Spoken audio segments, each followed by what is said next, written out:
यह Z scheme का diagram है। इसे नॉन साइक्लिक फोटोफॉस्फोराइलेशन के नाम से भी जाना जाता है और हिल एंड बेंडॉल ने इसको डिस्कवर किया था, इसलिए हिल एंड बेंडॉल स्कीम के नाम से भी जाना जाता है। जेड स्कीम इसलिए क्योंकि इसका शेप जेड शेप में आता है।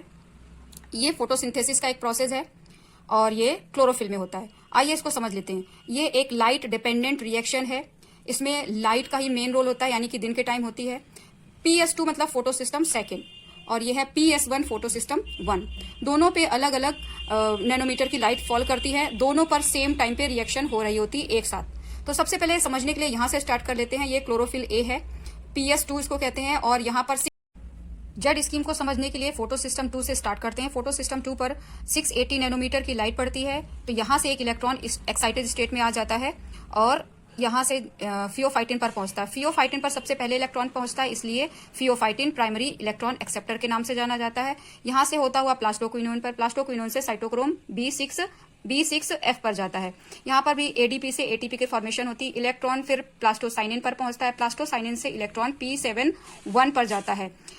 P700 यानी फोटो सिस्टम 1 पर जाता है। फोटो सिस्टम 1 पर जाता है क्योंकि इस पर पहले से इलेक्ट्रॉन डिफिशियंसी हो गई है। कैसे हुई थी? जब 700 नैनोमीटर की लाइट इस पर पड़ती है तो इससे इलेक्ट्रॉन एक्साइटेड स्टेट में आकर के निकल जाता है। लेकिन यहाँ पर डिफिशियंसी को कंप्लीट करने के लिए ये इलेक्ट्रॉन जो फोटो सिस्टम 2 से आया है यहाँ पर आ जाता है। ये इलेक्ट्रॉन यहाँ से निकलकर A0 और A1 से होता हुआ लास्ट में फेराडॉक्सिन पर पहुंचता है।